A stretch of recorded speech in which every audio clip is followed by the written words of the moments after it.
और उसके बाद फिर वो चले गए। लगभग 1 घंटे तक महाराज की बातचीत हुई, क्या आशीर्वाद दिया? बहुत से लोग थे, कोई अकेले में कोई हमारी बात उनसे नहीं हुई है, बहुत सारे लोग थे, सबके बीच में ही जो बात हुई सब हुई। बताया जा रहा है कि उनकी मुलाकात के बाद आप लखनऊ से प्रस्थान करना चाहते हैं, ऐसा कुछ लगता है उनकी वजह से करना चाहते हैं? उन्हीं की वजह से हम पैदा हुए हैं। जी, ऐसा मैसेज आप नहीं, आप चला दो ना कि उन्हीं की वजह से सब कुछ हो रहा है। ये कैसी बात है कि उनकी वजह से हम लखनऊ से चले जाएंगे?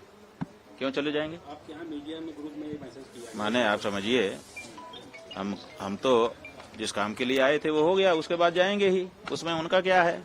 और आपको अगर चलाना है कि उन्हीं की वजह से सब कुछ हो रहा है तो चलाइए, हमें कोई बाधा नहीं। यात्रा के बारे में महाराज जी कोई बातचीत हुई जो अभी आगे आपकी यात्रा होगी? हाँ, हमने उनको बताया कि हमने ये घोषणा की है, उन्होंने कहा हम लोग आपके साथ हैं।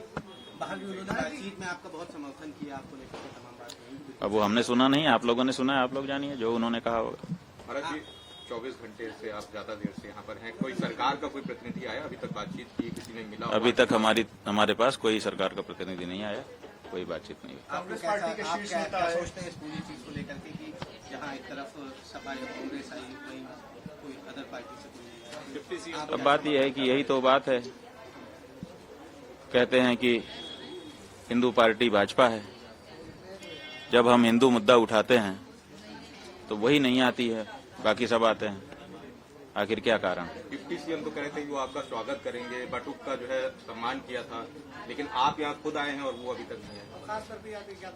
वही हमने कल ही कह दिया था कि हो सकता है उन्होंने घर में प्रतीक रूप से या मानसिक रूप से स्वागत कर लिया होगा, हम क्या कह सकते हैं। हमारे सामने तो नहीं आया कोई, किसी ने उनकी तरफ से अगर आकर के कहा भी होता कि हम स्वागत कर रहे हैं उनकी तरफ से, तब भी हम मानते कि भाई उन्होंने प्रतिनिधि के माध्यम से किया, ऐसा तो नहीं हुआ। महाराज जी किसका डर है? क्योंकि एक तरफ तो वो बटुक का सम्मान करते हैं, कहते हैं आएंगे तो स्वागत होगा, लेकिन जब आप आ गए हैं तब क्यों नहीं आ रहे हैं? किसका डर लग रहा है? बात वही है कि असली सांप निकल जाता है तो लोग लाठी से मारते हैं और सांप के फोटो की पूजा करते हैं नागपंचमी के दिन। तो प्रतीकों की पूजा करना सरल है, जो प्रत्यक्ष है उसकी पूजा करना कठिन है। जिन बटुकों को लाठी मारी उनकी पुलिस ने, उनसे तो आज तक उन्होंने संवाद स्थापित किया ही नहीं। बाकी कितने ही बटुक बुलवा करके आप उनके ऊपर फूल बरसा लें, वो तो सब प्रतीक ही रहेगा। तो ये प्रतीक के बहाने राजनीति करते हैं, असल में राजनीति इनकी दिखाई नहीं देती। माघ मेला का समापन हो गया और बटुकों के साथ जो हुआ था, अभी तक की कोई कार्रवाई नहीं हुई है। मतलब कहा गया, आश्वासन दिया गया, जांच चल रही है, लेकिन अभी तक कोई कार्रवाई नहीं हुई। क्या जांच चल रही है? कौन जांच अधिकारी बनाया गया है? कोई प्रगति बीच में रिपोर्ट आई है? ऐसी कुछ नहीं है, ये कहा ही नहीं गया। सच बात यह है, हमने नहीं सुना कि जांच चल रही है। डिप्टी सीएम कह उन्होंने कहा कि जांच करेंगे, लेकिन जांच चल रही है ये पहली बार इन पत्रकार महोदय से हम सुन रहे हैं। इसके अलावा भी हमने कभी नहीं सुना किसी पत्रकार से, किसी मीडिया से कि कोई जांच चल रही है। महाराज जी एक बात, आपने कल जो एक श्लोक कहा था, हम हनम विक्रम श्लोक, क्या आज बताएंगे इस बारे में कि कौन है वो राक्षस जिसका?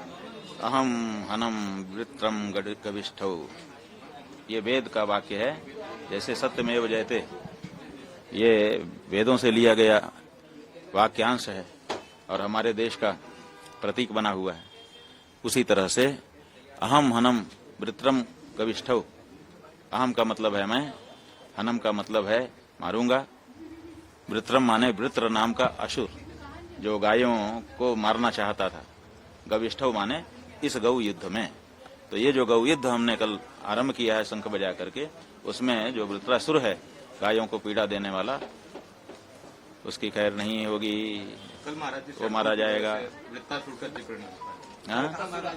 हाँ, कल जो है शर्तों की वजह से, कल तो शर्त थी, आज तो है नहीं। ये बहुत अच्छा है, इनका सुलझा हुआ प्रश्न है कि भाई कल आपके सामने बाधा थी, आज तो नहीं। तो देखिए वृत्रासुर कौन है आज? आज वृत्रासुर जो है, आप कह सकते हैं कि जो कसाई खाना खोल करके बैठा है वो है, वही तो गाय को मार रहा है। आज आप कह सकते हैं कि जो कसाईयों तक लेकर के जा रहा है वो भी तो वृत्रासुर ही है, नहीं तो कसाई तो केवल मशीन लगा के बैठा है, उसके पास तक कौन लेकर के जा रहा है। और फिर आप कहेंगे कि वो भी कैसे लेके जाएगा, जगह जगह नाकाबंदी है, तो नाकाबंदी में नाका पर पार कौन करवाता है? वो भी वृत्रासुर ही तो हुआ। और फिर वो सब किसी के राज में हो रहा है और वो आंख बंद करके भजन कर रहा है, वो भी तो वृत्रासुर हुआ। तो इसलिए अगर हमने जिम्मेदारी इस घर की ली है, इस घर में जो कुछ भी होगा, हमारी जान में हो अनजान में हो, वो एक अलग बात है, लेकिन जिम्मेदार कौन होगा?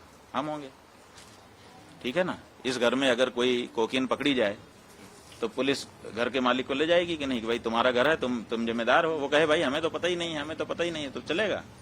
उसी तरह से जिस प्रदेश की जिम्मेदारी लेकर के जो व्यक्ति बैठा है, उसकी जिम्मेदारी है कि उसके यहाँ ये सब ना हो। तो वृत्रासुर कौन हुआ?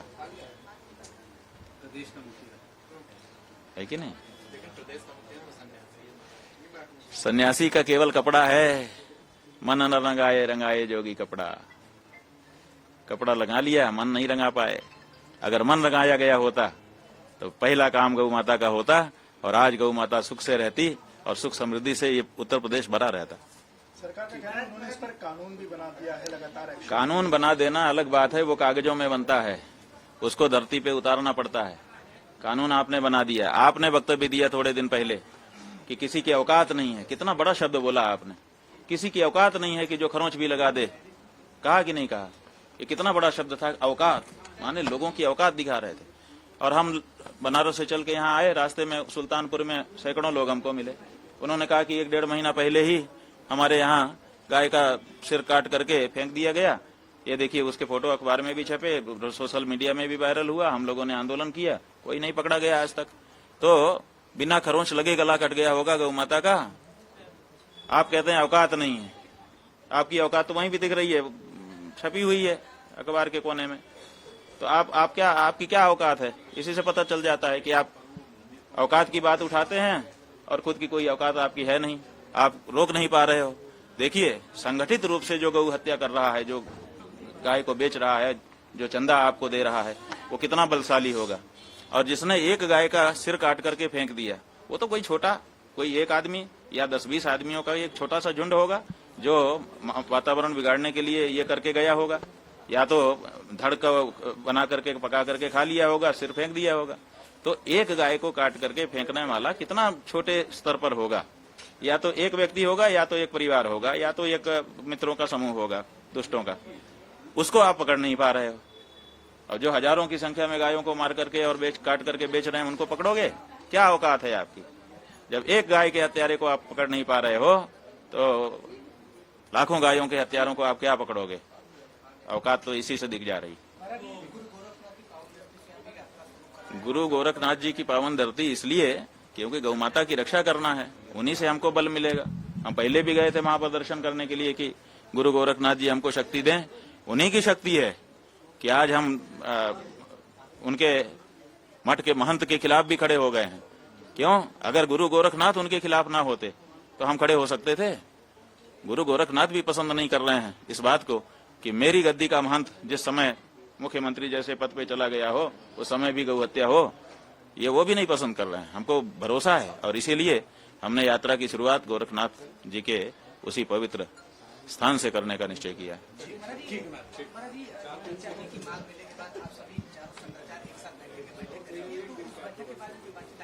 ये तो हमारी बैठक होगी, होती ही रहती है। कई बार हम लोग मिलते जुलते रहते हैं, जल्दी ही हम मिलेंगे। अखिलेश यादव ने एक बात और कही कि उनके समय में जब उनकी सरकार थी तब गायों की रक्षा वो पूरी तरीके से करते थे पूरी सरकार में, और पूरा सम्मान था। आप इस बात को कैसे देखते हैं? और आप तब की ऐसा है कि हमने उनसे कहा कि बंधु आप आए हो, बहुत अच्छी बात है, लेकिन जब तक गाय के बारे में आपका पार्टी का प्रस्ताव नहीं आएगा, जैसा